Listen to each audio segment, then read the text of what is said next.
They say an ounce of prevention is worth a pound of cure, which is just a fun way of saying that it's good to be prepared. And having said that, as some of our most anticipated games of this year started to slip into 2025, we wanted to take a look at all of the other titles that are coming next year that have also piqued our interest. We tried to rank these games rather than just list them, and we did this with a combination of how good the game actually looks, the likelihood that it will be good, and our genre preferences. TLDR, these games will range from all different types of indies, from teams with a handful of devs to AAA level studios, and some studios that might even have publishing deals with bigger companies, which doesn't make them less independent. They were just fortunate enough to secure a publishing deal and alleviate some of the stress for their next release. Let's try not to get caught in the weeds of the definition of what an independent game studio is, and instead, let's just try and have some fun and get excited for some indies together. Coming in at number 25 is Mouse PI for Hire. Our initial assessment was that Mouse PI for Hire looked interesting, but it also looked like a shallow attempt to capitalize on popular trends, including the genre and the aesthetic. However, the more that the studio shows and talks about the game, the more it might have some substance to go with its style and isn't just a boomer shooter that looks like Cuphead. What gets us most interested is that Metroid Prime might be a big inspiration here. Speaking on Podcast Beyond, the game director said the ultimate goal for the team is to have something that feels both fresh and familiar, combining FPS with many Metroidvania elements, including abilities, upgrades, and backtracking.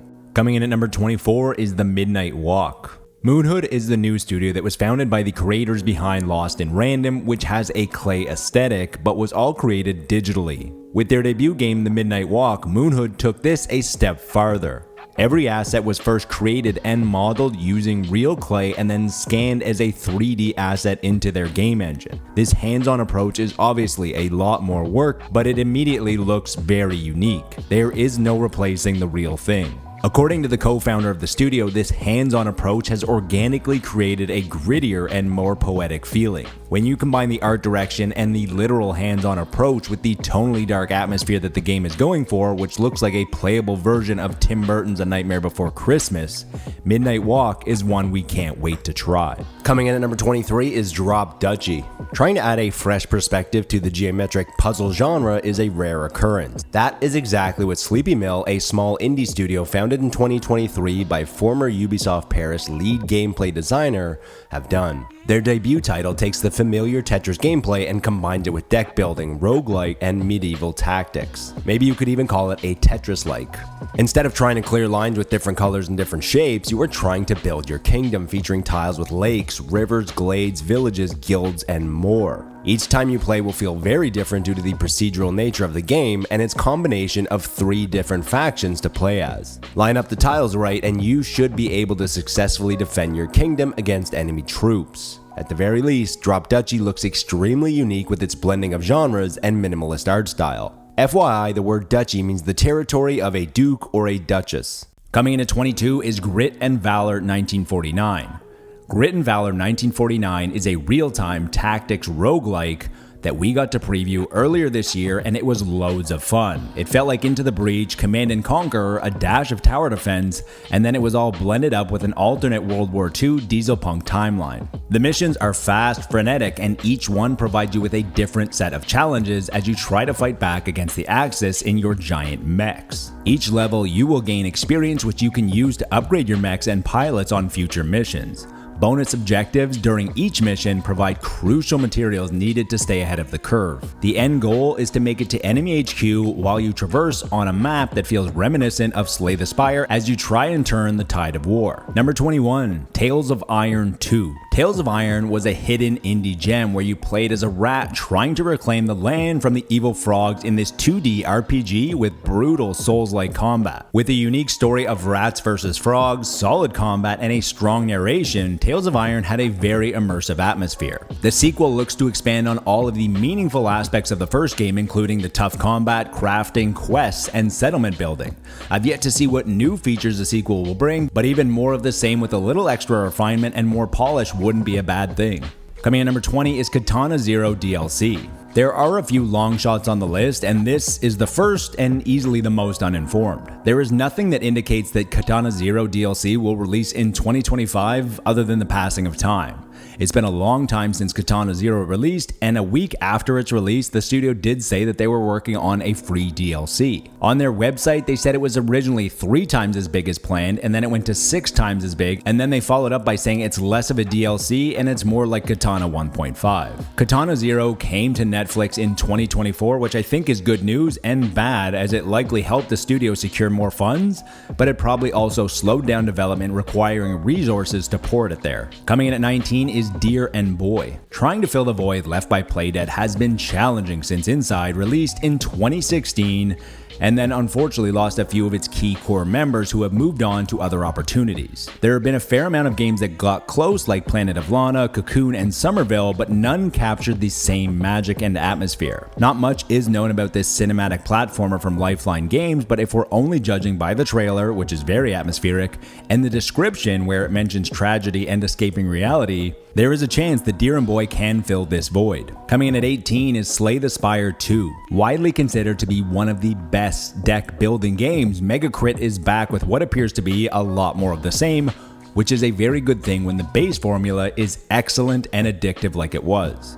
New heroes with new decks, along with plenty of new things to see along your climb of the Spire, like new enemies, events, and treasures. Slay the Spire 2 will once again embrace the early access model. There isn't much else to say. If you enjoyed Slay the Spire, getting a lot more of it should be a great time. There is also a mention of new ways to play, but they have yet to reveal those just yet. Coming in at number 17 is Reanimal. After making Little Nightmares 1 and 2, Tarsier Studios are making a new game now that Supermassive is making Little Nightmares 3 with Bandai Namco. I'm very curious as to what happened and why they didn't make the third, but Reanimal doesn't look all that different from what the studio have done before. According to the game description, Reanimal is darker and more terrifying than their previous games. According to the game description, Reanimal is darker and more terrifying than their previous games. It also still looks to feature plenty of the core elements, including puzzles, horror, and atmosphere. Coming in at 16 is Tenjutsu. One of the original founders of Motion Twin left shortly after the release of Dead Cells to start his own studio, Deep Night Games, and they're back with their second title. Yes, their second title. Their first was Nuclear Blaze, a short and very fun firefighting romp with a very strong Dead Cells feel. Tenjutsu is an action roguelike where you play as a former member of the Yakuza hell-bent on revenge.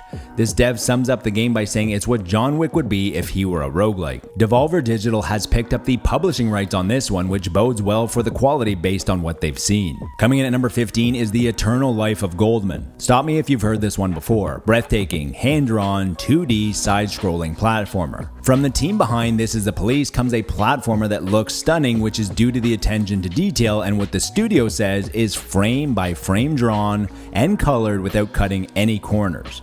The adventure takes place on a beautiful archipelago full of vibrant colors. Dripping with inspiration from the classic 16-bit platformers, you are on a mission to destroy an ancient deity, and you must do so by unlocking new powers on your cane that will help you explore the island to its fullest. The studio is also trying to avoid a lot of the pitfalls of the genre. It demands precision, but it's never grueling. It encourages exploration, but it doesn't have you backtracking, and it has a complex story, but it doesn't feign pretension.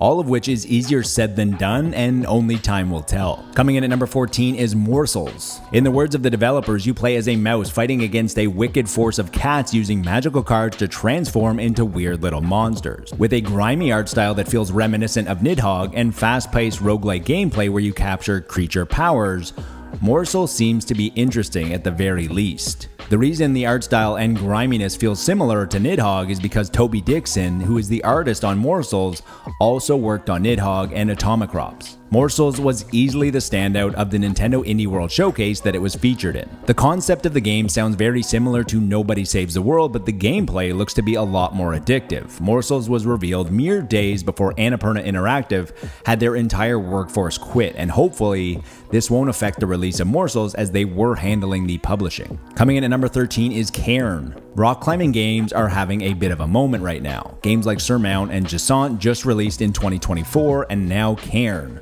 The big difference with Cairn is that it takes the most realistic approach out of the three of these and looks to focus on the micro aspects of rock climbing, including stress, tension, anxiety, and the methodical nature of the sport. Cairn focuses on the small moments inside of rock climbing, from finding proper footholds, having the right posture, and maintaining your balance. This is where Cairn intrigues us, where those other rock rock climbers didn't. On your journey to make it to the top of a summit that's never been reached before, you need to take things slowly, but you also need to manage things like food, water, and medicine. Early reviews are very impressive, with PC Gamer calling Cairn the best thing that they played at Gamescom. Coming in at number 12 is Replaced. Replaced at one point was one of our most anticipated indie games, but over the years, our expectations have been tempered slightly.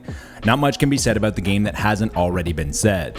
It was also originally supposed to be released in 2022, and then the war in Ukraine happened, and the studio, being located in Belarus, had to be relocated for the safety of the team. Nothing has changed about Replaced. The premise still sounds interesting as you play as an AI trapped in a human body. The visuals are still eye-poppingly gorgeous with its 2.5D pixel aesthetic, and the score is still dripping with 80s synth.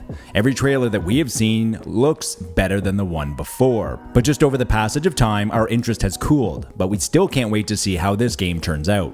Coming in at number 11 is Sword of the Sea. The lineage and similarities between Journey and Sword of the Sea isn't hard to recognize. Many members of that game company left to form their own studio, Giant Squid, who since have gone on to make games like Abzu and The Pathless.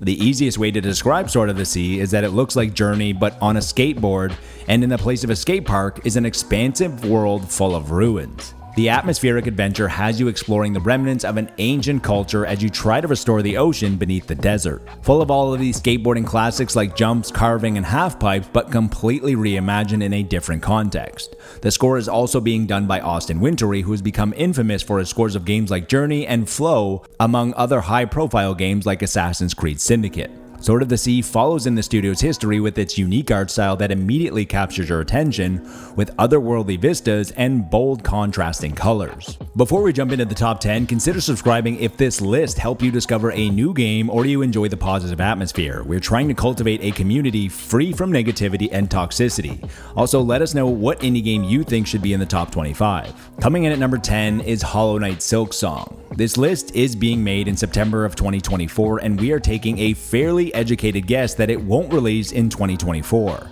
And best case scenario, we were wrong and it does release in 24, and then we get to play the game. And the worst case scenario is that it doesn't release and we are right by adding it to this list of our most anticipated games of 2025. If there was a definitive date, we would have Silksong much higher, but throwing it in at 10th feels like the right place for it with all of the uncertainty. There is no doubt that Team Cherry are still working on Silksong despite minimal communication, but clearly they are perfectionists and they have no reason to rush the release. The other option is that they're actually pretty smart marketers, as absence makes the heart grow fonder, and its popularity has only continued to grow every year. You can check Google Trends for proof of this. Coming in at number 9 is the Stone of Madness. You might have heard of Blasphemous 1 and 2. These games were made by the Game Kitchen, and now they're trying their hand at the real-time tactical stealth genre with an isometric perspective called the Stone of Madness. The Game Kitchen is also sticking with what they know, as they are located in Spain and there is a long history with religion. This time around, they are letting you take the role of one of 5 different prisoners, all who have unique abilities and will play an integral role in executing their escape from an 18th century Spanish monastery. The game features Darkest Dungeon style ailments such as traumas and phobias, which are going to play a big role in how you manage your characters in the 2 different campaigns. Based off of their excellence with the Blasphemous series, we can't wait to see what they do in the stealth genre. Coming in at number 8 is Tears of Metal. Tears of Metal is a hack and slash action roguelike from Paper Cult, the team behind Bloodroots. It gives off hints of Braveheart with its setting, but also infuses it with the fantastical as you're trying to unravel the mystery behind a dragon meteor. Tears of Metal is also going to be available in solo or co-op and looks to have some unique features, including building out your settlement between runs to help you build your army of soldiers that will join you on the battlefield, with death being permanent for your soldiers. The art style is instantly captivating, and it's safe to assume that Tears of Metal is going to be ultra violent if Bloodroots was any indication. Coming in at number 7 is Earthblade. One of the first indie games that we were looking forward to in 2024 was one of the first indie games that was delayed until 2025. Formerly Matt Makes Games and now EXOK Games, or Extremely OK Games, who you likely know as the team behind the ultra demanding platformer Celeste that also had a heart of gold. The pixel art, the soundtrack, the precise platforming, and the authentic story that touched on mental health came together to create one of the best indies of 2018. Their new game, Earthblade, is an action exploration platformer, as they call it, and they have said it's basically a Metroidvania, but they don't like to be boxed in with labels, which means they will likely have a lot more up their sleeves, and we can't wait to see what they do next. Coming in at number 6 is Possessors. Heart Machine is the only studio with 2 games on this list. In addition to another game that they're working on, the team also revealed in the summer that they are working on an action-adventure side-scroller that sounds a lot like a Metroidvania. Find and unlock a wide array of powerful weapons and upgrades to bolster your arsenal and explore previously inaccessible areas. The game takes place in a flooded megacity with stunning art and atmosphere, which is now the status quo for the studio. According to Heart Machine, Possessors is inspired by games like Inside, Signalis, and Control, as well as shows like Severance. In true Heart Machine style, the game goes much deeper than just the surface, and Possessors is about relationships, specifically the ones that hurt us, and how we navigate through them. Coming in at number 5 is Croak. Created by some of the talents behind Cuphead and what appears to be inspired by Celeste, Croak looks to make a splash for Woodrunner Games, a small team from Montreal with boss fights, diverse biomes, and unique skills as they attempt to make one of the best platformers ever, in their words. The art looks incredible, the story sounds whimsical as you try and figure out why you became cursed as a frog to begin with, and the controls look ultra precise. What really looks to set Croak apart from other precision platformers is the momentum. You have to make use of the frog's tongue to grapple, which will propel and bounce you around the levels. It seems like the type of game where you need to get into a flow state and be in the zone. In addition to the unique movement mechanic, Croak also features huge boss fights with plenty of woodland creatures like foxes and beavers. Coming in at number 4 is Crowsworn. Crowsworn initially planned on having a December 2023 release date, but after their Kickstarter was a huge success, things evolved. Mongoose Rodeo raised more than 10 times the amount that they were expecting, with the initial goal being $125,000. According to the studio, the level of quality isn't on the same scale anymore. This affects everything: animations, enemy design, level design, mechanics, size of world, etc. Quality takes time. As for the release date, when someone asked on Reddit if Crowsworn would release before Silksong, the head of marketing for both Team Cherry and Mongoose Rodeo, Matthew Griffin, said no chance, and he then responded to a question about Crowsworn in 2025 or later, and he responded yes. Also, after playing the Crowsworn demo, it might sound sacrilegious, but it's our most anticipated Metroidvania at the moment, even more so than Silksong. They are both likely going to be stunning games, but it just comes down to tonal preference, I think. Coming in at number 3 is Eternal Strands. Yellow Brick Games is an indie studio based in Quebec, founded by plenty of former AAA devs, mainly co-founder and chief creative officer Mike Laidlaw, who has a very strong resume as the creative lead on the first 3 Dragon Age games, as well as being one of the writers on the first Mass Effect. Their first game, Eternal Strands, looks very ambitious, and their inspirations are even more ambitious. Breath of the Wild, Shadow of the Colossus, and Dragon's Dogma. And what's most exciting about this early 2025 adventure is that it might actually live up to some of these inspirations. Instead of solving puzzles by moving the environment with the Ultra Hand ability from Breath of the Wild, you are defeating colossal enemies with their take on high fantasy. Coming in at number 2 is Clair Obscur Expedition 33. Clair Obscur Expedition 33 is a JRPG with reactive turn-based tactics, European influence, and a bad name. One of the most intriguing aspects of the game for us is its unique premise, which shares similarities to Children of Men. Every year, the paintress paints a number and every person of that age disappears, and left in the wake is a world without old age. This year, the number 33 has been painted, and with only 1 year left to live, Expedition 33 sets out in hopes to be the first successful group to reach the paintress and put an end to her reign of death and unravel the mystery. Inspirations are broad, but they range from Persona, Tales, Final Fantasy, and they look to blend it with the action of DMC, Souls, and Nier. Clair Obscur Expedition 33 is the debut game from Sandfall Interactive, and it was easily one of the most captivating announcements from Summer Game Fest. Coming in at number 1 is Hyper Light Breaker. One of the games that we were looking forward to the most at the start of 2024 was Hyper Light Breaker. We love Hyper Light Drifter, and we'd probably rank it somewhere in our top 30 games of all time. Their follow-up, Solar Ash, was a very bold departure from their first game and was extremely ambitious. Hyper Light Breaker looked to be a perfect fusion of their first 2 games with a slight addition of roguelike elements. The worlds are a hybrid of procedural and handcrafted environments, and anyone that got their hands on this game during Summer Game Fest said it was amazing. However, the team at Heart Machine must have very high standards, as it was planned to release in Q3 2024, but the team said that they didn't want to ship a product, even in early access, that they weren't satisfied with. High standards combined with making sure development remains sustainable, and Hyperlight Breaker was shifted to very early 2025. Hopefully, they stick with the early release window, as January is usually very quiet and would be a great time to release, as people are extremely thirsty for anything new, and the team at Heart Machine deserves nothing but success. As a side note, there are some amazing no-clip docs on the studio that you should go watch. That's everything for today, but until next time, be good to your fellow gamer, but be better to your fellow human.